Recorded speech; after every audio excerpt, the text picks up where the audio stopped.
I am here with Jesse Ellison. He is our chief counsel at FMCSA. We're here to talk about, I think, a critical issue, important issue in regard to the safety of our roadways. Because we have a government system designed to keep American families on the road safe, but that system has been compromised. I'm talking about non-domiciled commercial driver's licenses that are issued across the country. So in plain English, this is a license to operate a massive 80,000-pound truck that's being issued to foreign drivers who are not U.S. citizens or lawful permanent residents. The process for issuing these licenses is absolutely 100% broken. It has become a threat to public safety, and it is a national emergency that requires action right now. This isn't fear-mongering. This is a serious business that entails American families and their lives.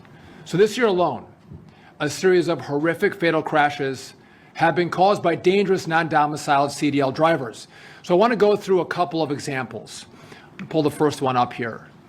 On March 14th in Texas, a truck driver failed to brake and crashed into a long line of traffic. This caused a 17-vehicle pileup that killed 5 people, including 2 children, and 11 were hospitalized. A post-crash investigation revealed a history of unsafe lane changes, ignoring traffic signs, and multiple violations of hour of service rules. I want to go to slide 2 here. On May 6th, in Alabama, a driver with less than 6 weeks of experience slammed his tractor and trailer into 4 vehicles stopped at a red light. He killed 2 people and he injured 4. He had previously failed his skills test for speeding in his skills test. The crash occurred on just his 3rd day of employment with his carrier. And my third example, this of course was the fatal car crash in Florida earlier this summer, and many in the media had reported on that. On August 12th, a driver who had attempted an unauthorized U-turn on the Florida Turnpike caused this crash. It caused a minivan to crash into his trailer, killing 3 people. The driver had a prior speeding ticket and was non-proficient in English. He had previously been issued a CDL improperly by the state of Washington. He now faces multiple counts of vehicular homicide and manslaughter. So again, in each of these tragedies, the drivers were non-domiciled. We have an obligation to keep the American people safe, and that requires action today.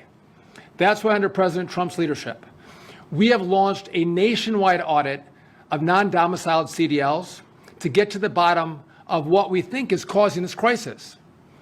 We've heard from truckers and safety advocates and news reports that something was seriously wrong. It was alleged that the open border policies of the last administration has led to an exploitation of our nation's trucking licensing system. So today, I'm here to tell you after our audit that those reports, they're all true. What our audit has already discovered should anger every single American. So here's what we've learned. We just want to walk through it. First, our audit revealed a systemic breakdown among states to follow the law and issue licenses properly. States are failing to follow even the most basic procedures.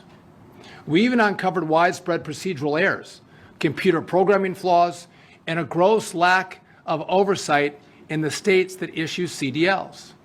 This means that thousands of licenses that should never have been issued actually were issued.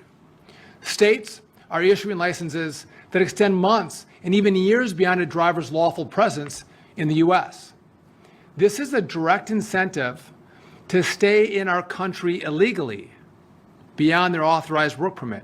They have driver's licenses. So in some disturbing cases, they have failed to validate a driver's lawful presence before handing them a commercial license. It's deeply disturbing, but even worse.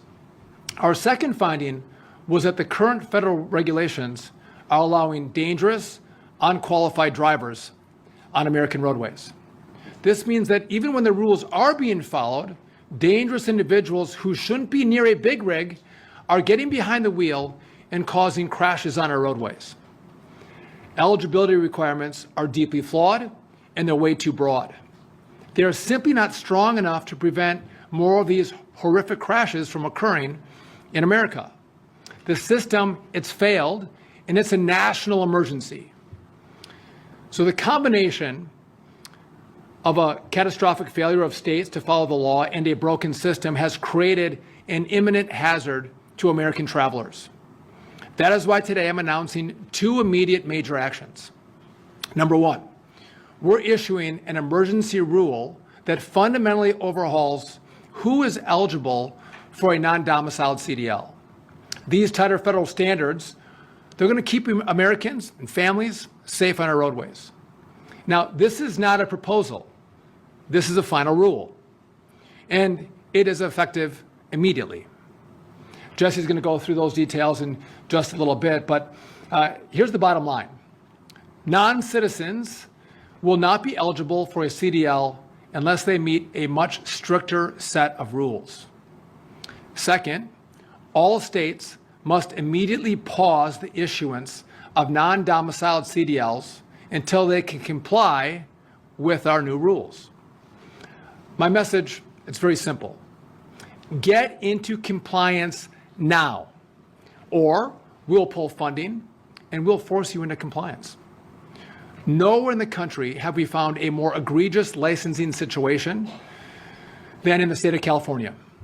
That's why the second action we're announcing today is an additional enforcement action against California. So for 2 weeks, FMCSA investigators were on site in California actually looking at their records. So we took a random sample. Investigators found that more than 1 in 4 non-domiciled CDLs were issued in direct violation of federal safety standards. So let's just put that another way. Over 25% of these licenses, they were issued illegally. So let me give you some examples.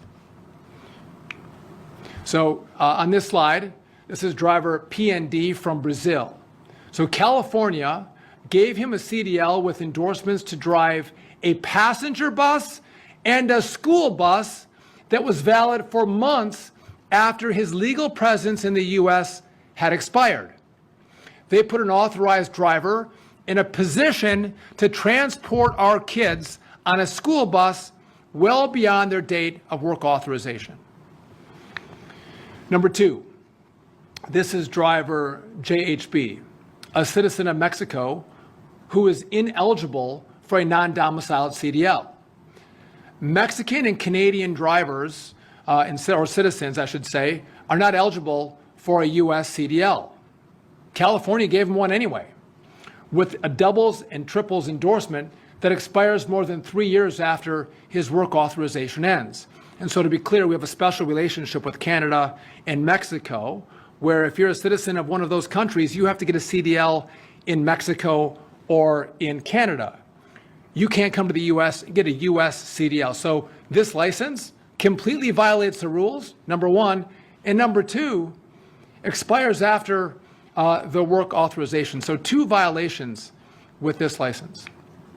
The third example, this is driver MOC, who is also ineligible as a Mexico citizen. California issued that license that expires more than 4 years after his work authorization ends. Again, another example where the clear rules say this driver should not have a license.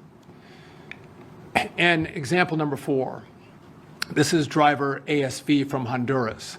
The DMV had no evidence it even bothered to validate his lawful presence before issuing a commercial license with tanker and double triples endorsements.